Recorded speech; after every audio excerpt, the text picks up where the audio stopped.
doing his little 1-2 thing and all that, right? You know what I'm saying? He about business.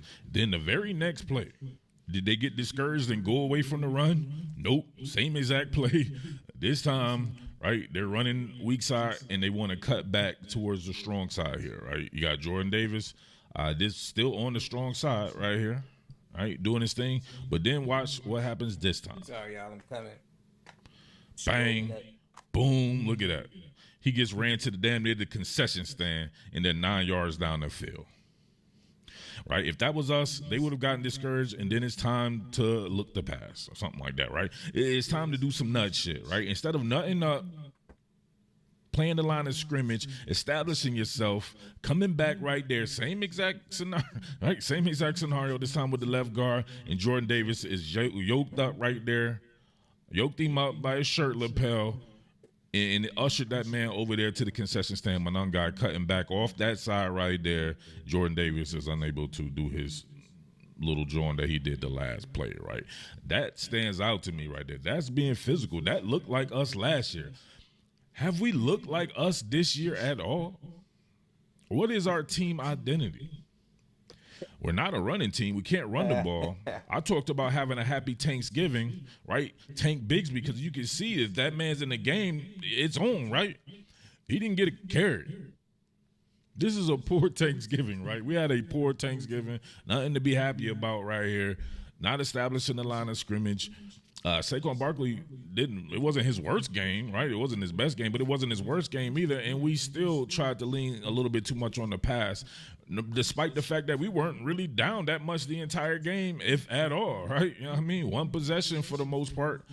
Now, did y'all see this on 3rd and 6 here, right? It was 17-9, 3rd and 6 here. You talk about not being on the same page. Like, Kevin Paculo, no doubt about that.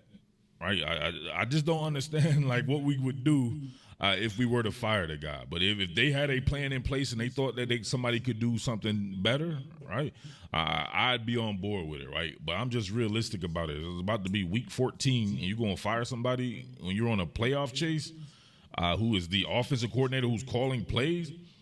Yeah, I don't know about that, man. That doesn't. I don't know, but I mean, I'm up for anything right about now because.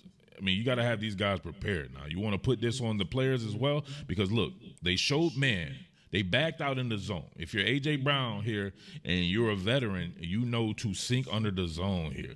I think Jalen Hurts recognizes this, and he's expecting A.J. Brown to be a little bit more inside. A.J. Brown dips outside and then tries to come back a little bit on the inside, and I think he loses his footing. But that's originally right there. There's nowhere else you need to go but right there. You can recognize the zone after they sat there. Look at it right here.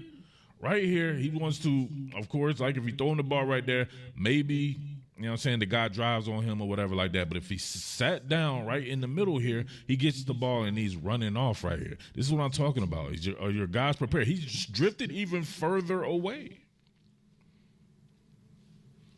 He drifted even further away, and Jalen Hurts throws the ball, and he's expecting him to be on the inside because I'm pretty sure that I mean that's the way it goes right here, man. I'm at a loss for words with this particular loss here, man. The Cowgirls loss was terrible, no doubt about that, with a collapse, but you just got beat from pillar to post, got that ass spanked by a team that was more physical than you. Cowboys not more physical, right? They had to hit a bunch of explosive plays, had a bunch of like fluky shit happen and all this and that, whatever like that. But I mean, man, right? And not to mention Elliott, man. I remember that I've probably only mentioned kickers 3 or 4 times ever in my 12-year career. That boy is something going on with him mentally, man, and he's not clutch anymore at all, right? I mean, shit is a little bit different if it's a one-possession game. You're playing it a little bit differently, but that has nothing to do with something like this, right? Sit down in that zone, and that's a first down. You're continually to move there, but move it on right there, drifting. Nah, they're not going to be able to get it there, man. Damn. Man, my bad, Top Billy, man. I'm just really not feeling it right now. And man, I have to come back with a proper film study, man, a little bit later. But I don't know. I wanted to enjoy my holidays, right? Get a little bit of a victory over the Bears, right? A team that I told you before, I have a lot of respect for with the personnel on it, right? It's a team I've been following heavily this year. Like I said before, most of those players on the Bears are my favorite players, right, in the league, right? And a lot of those players played for our team here recently as well. And they're all from Philadelphia. So I knew they was going to come back and show out on a game like this, right? You can't let a loss like the Cowgirls beat you multiple times. And I feel like that's exactly what happened, right? Very listless to start the game. And, yeah, we paid for it, right? We got out physical on a Black Friday game, national. We're the only game in town, right? The only game that anybody's going to pay attention to, and that happened to us. So we have to wear that one, right? But we'll get it together, man. We'll see what's going on with the all-22, and I'll come back with something proper there. But, man, ain't really much shit to discuss, right? We got beat up front on both sides of the ball. Man, them boys was playing their asses off on the other side of the ball. So shout outs to the Bears, right? I have a lot of love and respect for the city of Chicago, too. My wife's people are from out there, right? So they were gonna give me the business for real. Yeah. They were already warming up to this game. They know that they've been having a good season and everything. So it's all good. That's a great city out there, right? One of the most beautiful skylines in the world. It is. And, it's Chicago. Yeah, but you know what I'm saying, we're still the Philadelphia Eagles, and we'll still be there in the end. So we'll see what's going on, baby. But hats off. Yeah. Give us us. Man, look at this. You see this? This is so beautiful to see this, man. Okay. All of y'all know I am a lifelong. And Washington, I think is. I was born in Chicago, okay? And all of these years, I'll be like, we're going to be good this year. And I'll be having to eat crow. People talk shit. They be joning, making me feel bad about myself because I'm a Bears fan. You know, I went to the store about a week ago, and I went in with my hoodie. I got so many Bears clothes, and I went in with my hoodie, and someone had the nerve to be like, you a Bears fan? Ugh. And I was like, yeah, I wouldn't be wearing this if I wasn't. Goofy ass. I don't know what folks be thinking, but nonetheless, though, it's good. It's a proud 1980s. It's a proud time to be a Bears fan, man. So we just been walking around. Welcome to night. Now, I didn't catch a lot of this last night because, you know, I was watching the game, and then I started playing the game, which we'll end up doing in a second. But, you know, through it all, was that my door? Did y'all hear that? Presented by all. Welcome to Nightcap presented by Allstate. The Bears fans sticking around here because they are now 9-3. And with that, we say hello to the two running backs that just dominated tonight, Kamanunga and DeAndre Swift. Hey, I want to hand you guys a coat. Tony has like 10 of them on right now. Tony, take off one of your jackets and get it to these guys right here. Do you guys know that this is the first time the Bears have had two 100-yard rushers since 1985? One of those guys was Walter Payton. So congratulations on an unbelievable night. I want to start with you, DeAndre, the Philly native, a former Eagle. You grew up, went to high school at St. Joe's, just about 10 minutes from downtown Philly. What does it mean to you tonight to come in and play the way you guys did here in your hometown? It's amazing. It's amazing. All the work that we've been putting in, just to have it come to fruition on a night like this, Let 'em know, in a hostile environment like this. It was amazing for us to come out here and execute. Kyle, 7th round pick. I was as well. I was 250. You were 233, right? But you come into the league with a chip on your shoulder. It's amazing to me. Every time you've got an opportunity to get out there, you take advantage of it. What is that for you? Yeah, just making the most of my opportunities. You know, they come far and few between, so I know every time I'm on the field and I get a chance to show what I can do, I got to prove it. Fitz, were you listing your weight or your dress? Got him. Sorry. Apologize.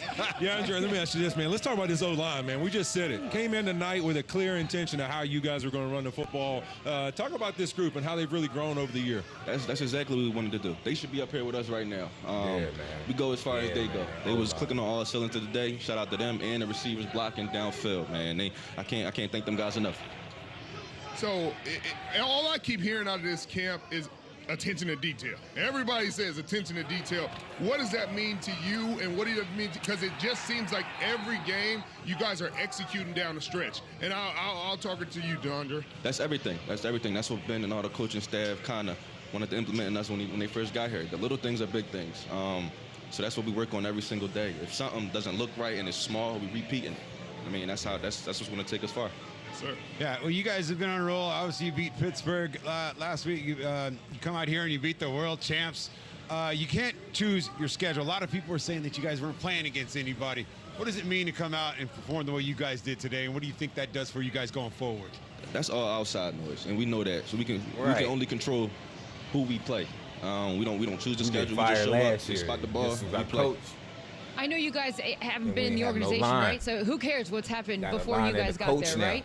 But all the noise is, hey, when's this team going to turn it around? Last year on this day, they fired their head coach. Then you bring Ben Johnson in, and the job that he's done. Caleb Williams was talking to our Carly Hartung, and he said the word consistency. Ben Johnson has brought consistency. What do you guys make of the job he's done so far and the performance you guys are having? Phenomenal. He's been so good for this organization in the city of Chicago. Since he's gotten in, since the first day, and it trickles down from top to bottom. But the attention to detail, I got some respect for him on and off the field, how he goes about his business and how he holds every single person in the building accountable. Hey, Kyle, you guys having fun? Yeah. Oh, for sure. Winning is fun, all right? You guys are you're so mild-mannered, and it's like, I wouldn't know if you just won or lost. Like, the enthusiasm, I know your fan base is so excited and have wanted this for so long. How good does it feel to give them these wins? You guys are 9-3. Absolutely, it feels amazing. You hear it, and, you know, they're with us all the way. You know, as soon as I got drafted, I felt the love in the city of Chicago and how much they love this team. And, you know, being 9-3, being able to do this for the city. Yeah, now you guys got the Packers next week, a massive game in the division, in Lambeau. That's what we How really fun want. is that going to be? It's going to be exciting. Right? All right, well, we're going to let you warm up. I feel like, you know, we never gave you that. Oh, wait, DeAndre, I do want to ask you, Caleb, man, obviously being with him last year, watching him to this year, the growth you've really seen out of him. What are some of those things you've seen in him this year? Been amazing. It's his attention to detail, the way he's matured from year 1 to year 2, his process every single day. I'm not in the rooms with him to know exactly what he's getting coached to do, but I see him putting in the work time in and time in, and his car is always there early and last ones to leave, and that's like a sign that he's preparing the right way.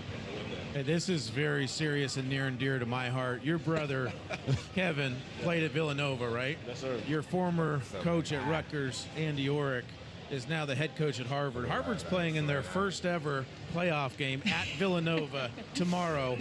Who wins that game? Oh, no. I'm a side with Harvard. I got some friends over there, and I know Coach Art.